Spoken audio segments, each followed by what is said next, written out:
Welcome everyone to the hidden path to chess improvement, solving puzzles the real way, or the right way. So I've been playing chess for over 10 years, I've won a state championship, and I founded a company dedicated to teaching chess the real way, or the right way, real chess. How this is going to work is you're going to have a few puzzles to solve in this video, you're going to pause the video, try and solve them, and I'm going to go through the solution the real way. I'm also going to be solving these puzzles the same time as you, so it's a chance I get them wrong. But if you get them wrong, it's a good chance to learn. So you'll learn from my mistakes, and I will learn from my own mistakes as well. Alright, let's get started. This is the puzzle. Step number 1 is to recognize the material in the position. In this position, we have to count the material. Now, actually, if you see, we have equal material, but we have a rook and they have a piece extra. So after we've counted the material, now it's step number 2 to examine the checks, captures, and threats. The checks don't make any sense in this position. Queen takes f1 is just a bad move. They just take back and there's nothing to examine there. Maybe you have bishop h3, but they just slide the king and there's nothing there. So that doesn't work. So now we go to captures. Do the captures work? Bishop e5 seems very tempting. We'll evaluate that on the next step. And so does rook f8, attacking the bishop and creating a threat. But let's go to step 3, which is evaluating lines. So now we have to actually evaluate what we started with. So bishop e5 seems very tempting. We're going to start with that. That's the capture. That's the forcing move. Bishop e5, if they take, then I go rook f8, attacking here. And I think this is really good. If we go queen d5 there, honestly, I can even block with the bishop. I don't mind giving up this pawn because I have checkmate on f1. So this looks really good. Bishop e5. If you take, I go rook f8. Maybe you give a check on g5.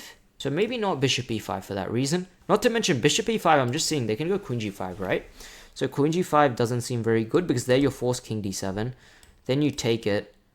They take, attack the rook, rook f8. And this is a worse version of rook f8 immediately because the bishop is still on d6. So this, I don't think we have to calculate much further.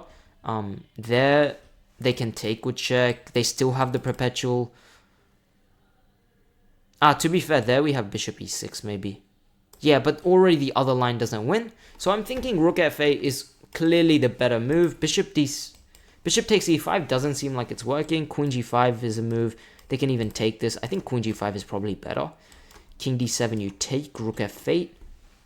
Oh, now you just have a perpetual. Queen g7, I think. Queen g7 is pretty good there. The point is king e8. And you have the same perpetual as before. Check here, and you have the same perpetual. And if they go up, well, you can just take the rook. So you're threatening both. So I think we can safely disregard this move, bishop e5. Now let's get to rook f8, which seems much better. Rook f8 attacks the bishop, threatens mate, and they can only defend really with the queen. Even then they can't defend.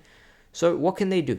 Rook f8, queen g5, I just go bishop e7 and up an exchange. I'm happy, I'm attacking the bishop and I'm winning there actually. In fact, you have no way to prevent the checkmate. So rook f8, knight f7 is practically forced. There I have to make the decision. Rook f8, knight f7, check. Now, I can sacrifice the rook, but okay, I'm not up in material there. It's just going to be equal. So maybe there's no point of that.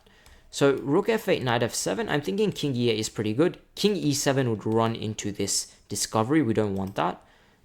So king e8 seems pretty good. If they give a check, we can just take back. And okay, they have no more checks. Queen e5 is now covered because I take with the pawn. And you have no check on g6, and it seems like I'm just winning there. So rook f8, knight f7, king e8 looks winning to me. And step number 4 is look again. I don't care how good you think you calculated, we have to look again. Let's look again. Rook f8, knight f7, king e8. Do you have any move in this position? You have to defend this bishop somehow or give a check. The only forcing check there is to take here. But there I can just take back and you don't have a check. My rook is safely defended there. Okay, good. Rook f8 is right. Now they play the move knight f7. Here we have to play a move. Now what move can we play? We were thinking of king e8. This makes the most sense. Taking doesn't make much sense. I think king e8 is the only move. We can check king e7 just for a little bit. King e7... Okay, king e7, they can even just take the bishop and you have to take with the king and then they take the rook and it's over. Has to be king e8, only move. Now they take the bishop and what we calculated was taking back and we win the game. Very good. They sacrifice the queen and of course we don't play king d7 here. We play king f8 and we win the piece. Okay, let's go to the next puzzle. Now we're going to do the same thing. Step number 1 is recognize materials. We're recognizing the material. We have 2 rooks, a queen. They have a rook, a queen, and 2 bishops. So clearly they're better. They have the bishop pair. Yes, we have equal material technically, but the bishop pair is worth so much more. In fact, their pieces are on very dominating squares as well. They're attacking our king. So are we though. So what move can we play? First, we look for checks. Do any checks make sense? Queen d4 makes little sense. They just take it, take the rook, and this is very bad, so we can disregard the check. Okay, the checks don't seem to work, so captures. Do any of the captures work? Of course, this does not do anything. Any other piece we can capture? Yes, we can capture this, but then they could take our rook. Do we have anything in that position?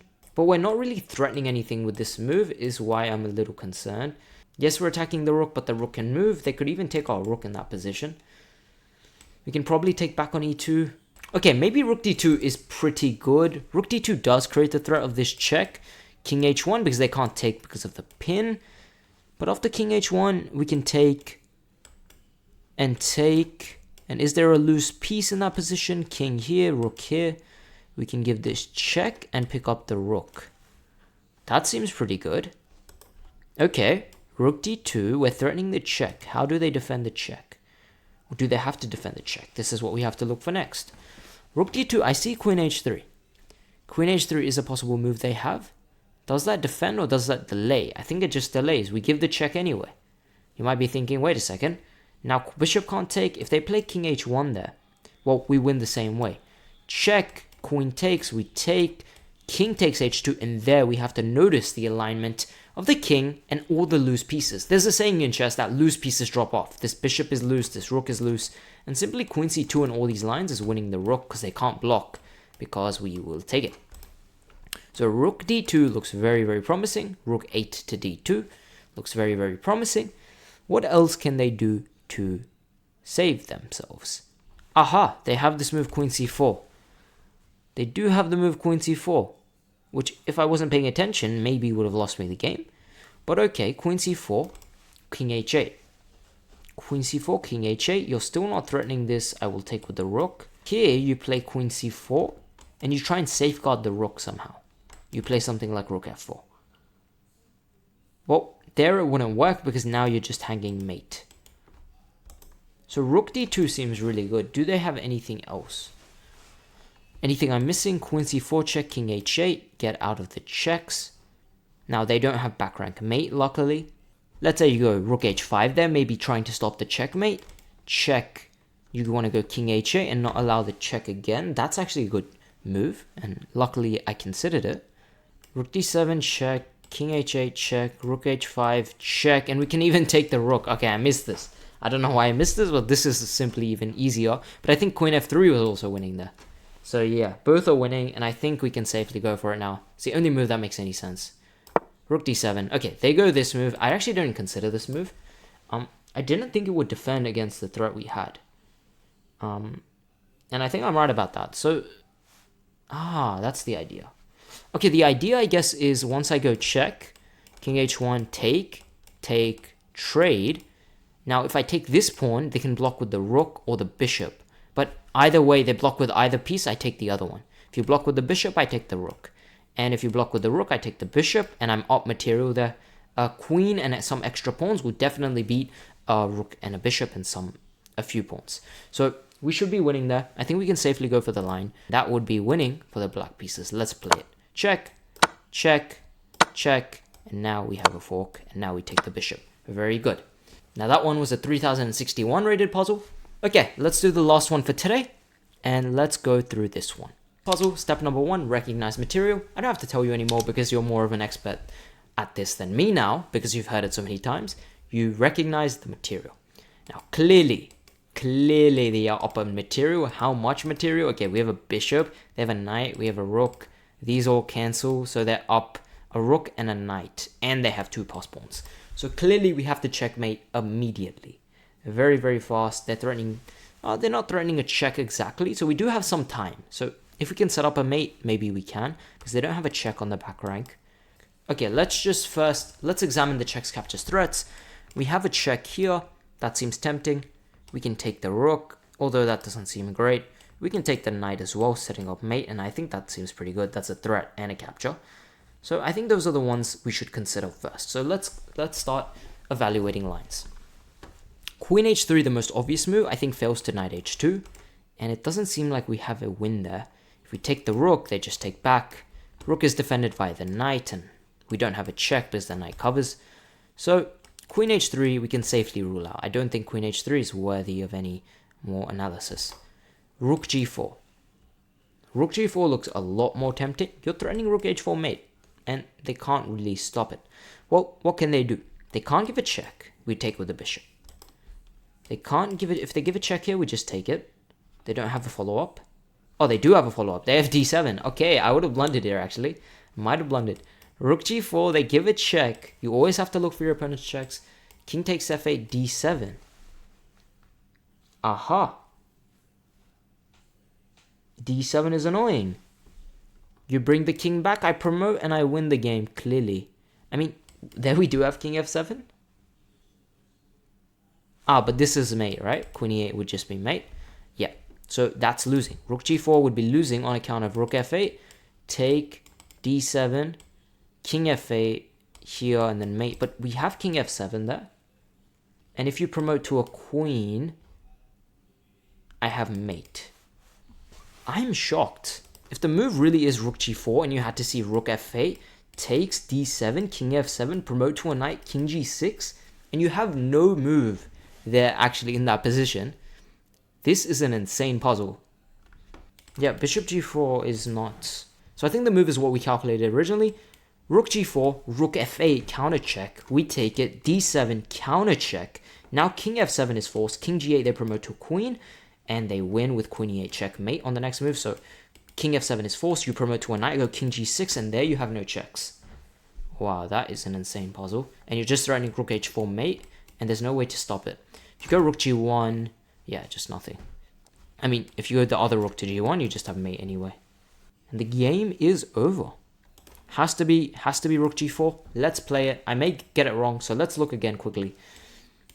Rook g4, check. We have to take. d7, king f7, check. Ooh. You do have this check as well.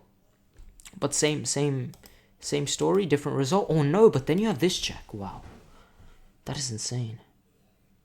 And then you can block. Oh my god, this is insane.